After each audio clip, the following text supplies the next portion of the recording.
दोस्तों, क्या आपने भी कभी अपना स्टार्टअप शुरू करने का सपना देखा है? मुझे पूरा यकीन है कि कभी न कभी तो स्टार्टअप का ख्याल आपके मन में जरूर आया होगा और ऐसा हम सबके साथ होता है। आए दिन हम नए नए स्टार्टअप के बारे में न्यूज में भी सुनते रहते हैं, जैसे ओयो रूम्स, ओला टैक्सी, अबर, जोमेटो, स्विगी आदि ऐसे ही स्टार्टअप्स हैं जो बहुत ज्यादा सफल हो चुके हैं और उनके ओनर्स करोड़पति बन चुके हैं। तो आज के इस वीडियो में हम स्टार्टअप से रिलेटेड एक बहुत ही इम्पोर्टेंट मानी जाने वाली किताब की बुक समरी लेकर आए हैं, जिसका नाम है 0 to 1 और इसे लिखा है पीटर थिल ने। तो सबसे पहले मैं आपको पीटर थिल के बारे में बताता हूँ। आपने पेपाल का नाम तो सुना ही होगा। जब गूगल पे, फोन पे, पेटीएम बने भी नहीं थे, तब से पेपाल अमेरिका में यूज हो रहा है। पेपाल से आप ईमेल के जरिए पेमेंट का लेन देन कर सकते हैं।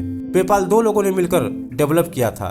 एक तो पीटर थिल थे और दूसरे जिन्हें सारी दुनिया जानती है, एलॉन मस्क। सदी के क्रांतिकारी एंटरप्रेन्योर और इन्वेंटर। जो भी व्यक्ति स्टार्टअप शुरू करना चाहता है और एंटरप्रेन्योर बनना चाहता है, उन्हें पीटर थिल की इस किताब को जरूर पढ़ना चाहिए। तो आइए आज के इस वीडियो में पीटर थिल के द्वारा लिखी गई किताब 0 to 1 बुक समरी को शुरू करते हैं। Lesson number 1, 0 to 1। दोस्तों, पहला पॉइंट है 0 to 1। ये बुक का टाइटल भी है। तो आखिर इसका मतलब क्या है? देखिए, जीरो का मतलब सबको पता होता है, जीरो यानी कि नथिंग। तो पीटर थिल यही कहते हैं कि अगर आपको सफल स्टार्टअप शुरू करनी है तो जीरो से स्टार्ट कीजिए। मतलब ऐसे प्रोडक्ट से शुरुआत करनी चाहिए जो अभी एग्जिस्ट नहीं करता है, या दूसरे शब्दों में बोले तो अभी उसकी क्वांटिटी जीरो है। लेकिन बहुत से लोग गलती करते हैं कि वे 1 से स्टार्ट करते हैं। पीटर के अकॉर्डिंग 1 का मतलब है पहले से ही उस प्रोडक्ट का मार्केट में मौजूद होना। चलिए कोल्ड ड्रिंक्स का एग्जांपल लेकर समझते हैं। दोस्तों, मार्केट में पहले से ही Coca Cola, Pepsi, Thums Up जैसे सॉफ्ट ड्रिंक मौजूद है। यदि आप नया स्टार्टअप लगाते हैं और इनके जैसा ही कोल्ड ड्रिंक्स ले आते हैं तो क्या होगा? इससे केवल कंपटीशन ही बढ़ेगा। बड़ी कंपनीज के पास तो पैसा होता है, पैसे की ताकत से वो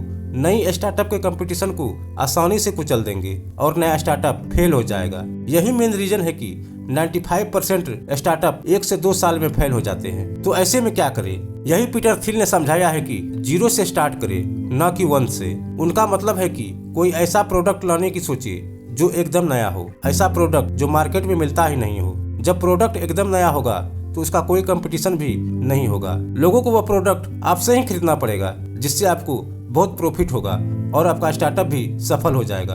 एग्जाम्पल के लिए एयरबीएनबी डिस्कस करते हैं। पहले टूरिस्ट के रहने के लिए होटल्स ही होते थे, लेकिन ब्रेन, जो एंड नाथन एक नया कॉन्सेप्ट लेकर आए जो एकदम ब्रांड न्यू था। उन्होंने सोचा कि बहुत से घरों में 1-2 कमरे हमेशा ही फ्री पड़े रहते हैं, तो क्यों न इन कमरों को टूरिस्ट को होटल से सस्ते दाम पर रहने के लिए दे दिया जाए। इसी आइडिया को लेकर उन्होंने एयरबीएनबी वेबसाइट बनाकर अपना स्टार्टअप लॉन्च कर दिया। यह आइडिया बहुत यूनिक था। इससे पहले ऐसा कोई भी प्रोडक्ट मार्केट में था ही नहीं। लोगों को ये काफी पसंद आया। लोग धीरे धीरे इस वेबसाइट से जुड़ते चले गए। सबने अपने घरों में खाली पड़े कमरे ऑफर कर दिए। इससे टूरिस्ट को भी बहुत ज्यादा फायदा हुआ, क्योंकि होटल्स के मुकाबले इनका रेंट बहुत कम था और टूरिस्ट को घर जैसा एहसास होता था। आज इस कंपनी का टर्नओवर अरबों में है। ऐसा इसलिए हो सका क्योंकि उन्होंने 0 से स्टार्ट किया, मतलब एकदम नए आइडिया से। अगर वो भी दूसरों को कॉपी करके कोई होटल खोल लेते तो क्या उन्हें इतना प्रॉफिट होता? कभी नहीं। इसलिए कभी भी दूसरों का आइडिया कॉपी न करें, बल्कि अपने यूनिक आइडिया पर बेस्ड कोई नया प्रोडक्ट लाने की सोचे। मोनोपोली बनाइए। पीटर थिल कहते हैं कि आप अपनी कंपनी की मार्केट में मोनोपोली बनाने की कोशिश करें। इससे बहुत अधिक फायदा होता है। मोनोपोली का मतलब है कि सारे मार्केट में आपका ही प्रोडक्ट हो। कुछ लोग ये बोल सकते हैं कि मोनोपोली बुरी होती है, इससे कीमतें बढ़ जाती है, लेकिन ये तो इस बात पर डिपेंड करता है कि स्टार्टअप ओनर स्वार्थी है या अच्छा इंसान है। ओनर कीमतें ना बढ़ाकर भी मोनोपोली से बहुत फायदा कमा सकता है। इससे लोग उसे गुडविल भी देंगे, जो स्टार्टअप की ग्रोथ के लिए बहुत फायदेमंद होती है। इंडिया में मोनोपोली का बेस्ट एग्जांपल है IRCTC। IRCTC एक प्राइवेट कंपनी है जहां पर आप इंडियन रेलवे का टिकट बुक कर सकते हैं। आप सिर्फ और सिर्फ इसी कंपनी की वेबसाइट से रेल टिकट बुक कर सकते हो। ऑनलाइन और कोई भी दूसरी कंपनी नहीं है जहां से आप रेल टिकट बुक कर सके। इसलिए यह कंपनी हमेशा मोटा मुनाफा कमाती है, क्योंकि इसने अपना मोनोपोली बना रखी है। Characteristics of A successful startup. दोस्तों, किताब के अगले भाग में पीटर थिल बताते हैं कि एक सफल स्टार्टअप की क्या विशेषताएं होनी चाहिए। उन्होंने 4 इंपॉर्टेंट विशेषताएं बताई है। आपको भी अपने स्टार्टअप में इन फीचर्स को जरूर शामिल करना चाहिए। Proprietary, network effects, economy of scale, branding. आइए एक एक करके इन चारों के बारे में जानते हैं। Number 1, proprietary. दोस्तों, आपके स्टार्टअप में प्रोप्राइटरी की विशेषता जरूर होनी चाहिए, जिसका मतलब है आपके प्रोडक्ट पर पूर्ण रूपेण से आपका अधिकार होना चाहिए। इसके लिए आप प्रोडक्ट का ट्रेडमार्क या कॉपीराइट जरूर जरूर करवा ले। इससे कोई भी आपके प्रोडक्ट को कॉपी नहीं कर पाएगा। जैसे डोमिनोज पिज्जा को कोई भी जैसा तैसा शुरू नहीं कर सकता है। इसके लिए पहले उसको फ्रेंचाइजी राइट्स कंपनी से खरीदने पड़ेंगे। कोई भी प्रोडक्ट बनाएंगे तो पहले उसका पेटेंट करवा ले या उनका कॉपीराइट करवा ले। ये प्रोडक्ट के टाइप पर भी डिपेंड करता है कि आपको पेटेंट मिलेगा या कॉपीराइट। ज्यादातर मेडिकल्स के लिए पेटेंट मिलते हैं और बुक्स के लिए कॉपीराइट्स। Number 2, network effect. दोस्तों आपका प्रोडक्ट ऐसा होना चाहिए जिसका नेटवर्क बन सके। जैसे फेसबुक पहले यूएसए में स्टार्ट हुआ था, फिर धीरे धीरे यूजर्स जुड़ते चले गए, सब फेसबुक यूज करने लगे और नेटवर्क बढ़ता ही चला गया।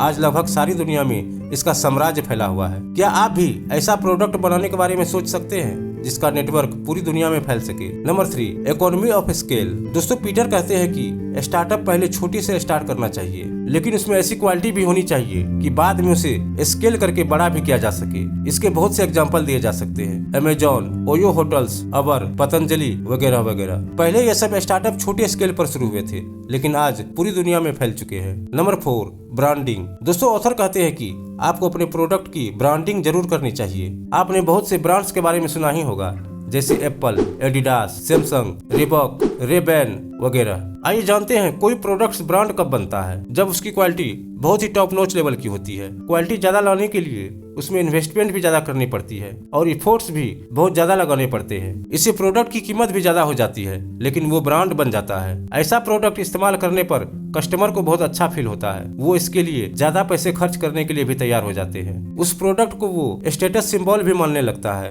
एप्पल के प्रोडक्ट्स की कहानी तो सबको पता ही है। एप्पल्स का फोन लेने का ड्रीम किस टीनेजर का नहीं होता। वहीं दूसरी ओर अगर आप घटिया प्रोडक्ट बनाते हैं जिसकी कोई ब्रांडिंग वैल्यू नहीं है, तो कोई उसे फ्री में भी लेने को तैयार नहीं होगा। इसलिए प्रोडक्ट को ब्रांड में कन्वर्ट करना बेहद जरूरी है, तभी आपका स्टार्टअप सफल होगा। नेक्स्ट लेसन है how to start the company और स्टार्टअप। दोस्तों अगर आपके पास भी कोई यूनिक आइडिया है तो आप भी अपने स्टार्टअप लगा सकते हैं। इसके लिए ऑथर ने 4 स्टेप्स बताए हैं। Number 1, start with a friend. Number 2, clear roles and responsibilities. Number 3, hire full time employee. Number 4, pay less to founders. चलिए इन चारों स्टेप्स को ब्रीफ से समझते हैं। Number 1, start with a friend. दोस्तों हमेशा स्टार्टअप किसी लाइक फ्रेंड माइंडेड के साथ लगाए, जिसके साथ आपकी अच्छी बनती हो और आप दोनों की ब्रेन फ्रीक्वेंसी भी मैच करती हो। मतलब आप दोनों लगभग एक जैसा सोचते हो और अपने आइडिया को लेकर उत्साही हो। अन्यथा पार्टनर के साथ छोटे मोटे झगड़े होने लगेंगे और स्टार्टअप चलने से पहले ही फ्लॉप हो जाएगी। पीटर थिल और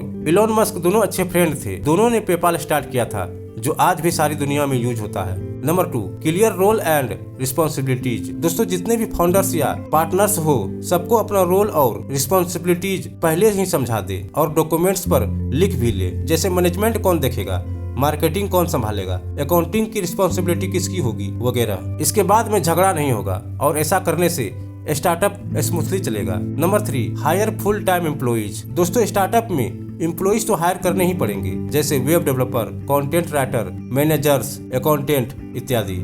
लेकिन ऑथर कहते हैं कभी भी फ्रीलांसर को हायर मत करिए, फुल टाइम एम्प्लॉय ही रखिए। ऐसे एम्प्लॉय कंपनी में लगन से काम करेंगे, उन्हें कंपनी के बारे में अच्छे से समझ भी होगी और जिम्मेवारी से काम करेंगे। फ्रीलांसर पेमेंट होते ही बाय बाय कर देंगे। Number 4, pay less to founders. दोस्तों ऑथर कहते हैं कि जब स्टार्टअप नया हो तो फाउंडर्स को बहुत ही ज्यादा सैलरी नहीं लेनी चाहिए, क्योंकि शुरू में मुनाफा इतना नहीं होता। पहले ही भारी भरकम सैलरी ले लेंगे तो इन्वेस्टमेंट के लिए पैसा नहीं रह जाएंगे और स्टार्टअप की ग्रोथ भी बहुत धीमी होगी। नेक्स्ट पॉइंट है मार्केटिंग। बुक के अगले भाग में पीटर थिल प्रोडक्ट की मार्केटिंग के बारे में बताते हैं। मार्केटिंग से यहाँ मतलब प्रोडक्ट को बेचने से है। आप 4 तरीके से प्रोडक्ट की मार्केटिंग कर सकते हो। Number 1, complex marketing. Number 2, personal marketing. Number 3, advertisement. Number 4, viral marketing. आइए इन सब के बारे में जानते हैं। Number 1, complex marketing. दोस्तों अगर आपका प्रोडक्ट बहुत बड़ा है या बहुत बड़ा ऑर्डर आया है तो उसे कॉम्प्लेक्स डील की कैटेगरी में रखा जा सकता है। ऐसे में आपको खुद बैठकर नेगोशिएट करना चाहिए, क्योंकि दूसरी कंपनी बहुत बड़ा ऑर्डर दे रही है तो ऑनर से ही बात करना चाहेगी। नंबर 2,